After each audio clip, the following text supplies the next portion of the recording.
Bangladesh football কোথায় পৌঁছে গেছে, 6 মাস আগে কোথায় ছিল আর এখন কোথায়?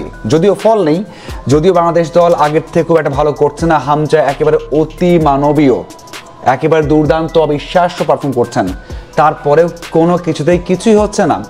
আচ্ছা বলুন তো, বাংলাদেশ ফুটবলে যে এত বড় একটা চেঞ্জ হয়েছে, আবারও জনপ্রিয়তা তুঙ্গে এসেছে, কার জন্য? অবশ্যই এই যে জামাল ভুঁইয়া, হামজা চৌধুরী, সামিদ শ্রম, তাদের জন্য। সাথে আরও দুইটা নাম বলতে হবে, হয়তো বা এক জায়গাতে আপনি এগ্রি হবেন না, আপনি বলবেন না তাদের জন্য না, কিন্তু এক জায়গাতে সবাই এগ্রি হবে, সেটা হচ্ছে সমর্থক। বাংলাদেশ ফুটবল ফ্যানদের জন্য আজ বাংলাদেশ ফুটবল এই পর্যায়ে এসেছে, তাদের জন্য হামজা, সামিদ শ্রম বাংলাদেশে এসে খেলতে ভালোবাসেন। এক সময় তো সামিদ শ্রম বলেছিলেন তিনি চিন্তা করে দেখবেন খেলবেন কি খেলবেন না জাতীয় দলের হয়ে, কিন্তু এই সমর্থকদের টানে তিনি চলে এসেছেন। এখন হামজা তার ইংল্যান্ডে খেলা থাক না থাক, বাংলাদেশকে সবার আগে প্রায়োরিটি দেন। কিসের জন্য? এই সমর্থকদের জন্য, এই ভালোবাসার জন্য, সাথে মিডিয়ার জন্য, সংবাদ মাধ্যমের জন্য, সাংবাদিকদের জন্য। হ্যাঁ, এটাতে আপনারা সবসময় একমত হবেন না, কিন্তু আমি জানি বা আমি বিশ্বাস করি যে এখানে বড় একটা ভূমিকা মিডিয়ার আছে। আপনারা সবাই জানেন যে সময়টাতে এই যে এত নামি দামি ফুটবলারদের আনার কথা হচ্ছিল, তারা কিন্তু এই মিডিয়ার মাধ্যমে জানতে পেরেছে বাংলাদেশের ফুটবল হাইপটা কেমন, বাংলাদেশের ফুটবলটা কেমন হয়, তাদের জন্য কেমন অপেক্ষা করছে। কিন্তু এই যে বাংলাদেশ যখন হেরে যায়, তখন বাফুফে কিন্তু এই সবাইকেই ভুলে যায়। ফুটবলাররা আছেন, এই যে বাংলাদেশ দল হেরে গেল, এত কিছু ঘটলো, এরপর সমর্থকদের দাবি, সমর্থকদের চাওয়া কোনো খবর নেই।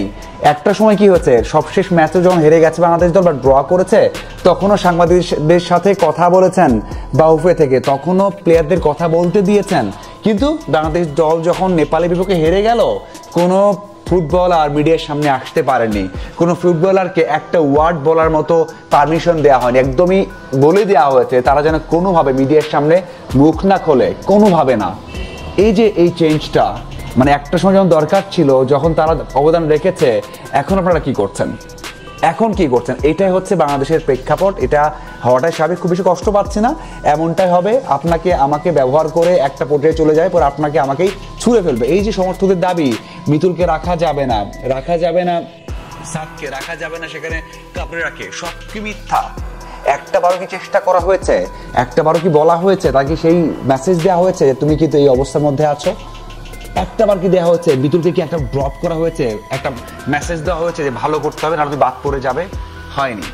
সাদকে খেলাতেই হবে, বিভিন্ন পজিশন হলে খেলাতেই হবে। তাকে কি একটা ড্রপ দিয়ে বোঝানো হয়েছে পারফরমেন্সে উন্নতি দরকার, না হলে থাকতে পারবে না?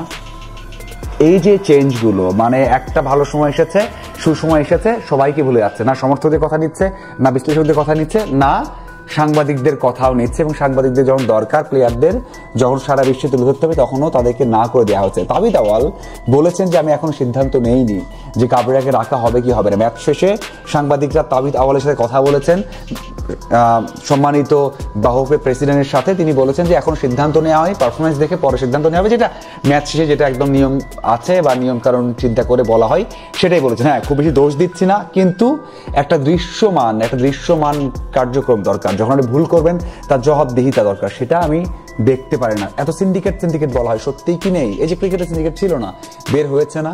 ফুটবলে কি একদমই নেই পছন্দের? সে পছন্দ থাকলেও থাকতে পারে, যুক্তি তো দরকার আমাদের, যে আপনি সাদকে খেলাচ্ছেন কেন, আপনি মিদুলকে কেন খেলাচ্ছেন, আপনি কেন আরো ভালো ফুটবলার বের করছেন না, আপনি কেন একটা দুইটা ক্লাব অথবা দুই তিনটা প্লেয়ারকে রেগুলার খেলাচ্ছেন, আপনি যখন দেখছেন যে জামাল ভুঁইয়া একটা হাফে খুব ভালো করছেন, কেন আগে নামাচ্ছেন না?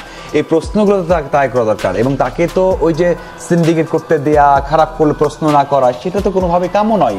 এই যে চেঞ্জটা, নেপাল ম্যাচে যে চেঞ্জটা, এটা আমার কাছে মনে হয় যে বড় একটা চেঞ্জ। এটা ইন্ডিকেশন দেয় যে সুসময় এসেছে। সাংবাদিক, সমর্থক, বিশ্লেষকদের দরকার নেই, বাফুফে চলবে তাদের মতো করে, তাদের সাথে কারোর সাথে কোনো সম্পর্ক নেই। দেখার হবে সামনে আরো কি ঘটে। আপনার কি মনে হয়? কমেন্ট করে জানাবেন। ধন্যবাদ সবাইকে সাথে থাকার জন্য।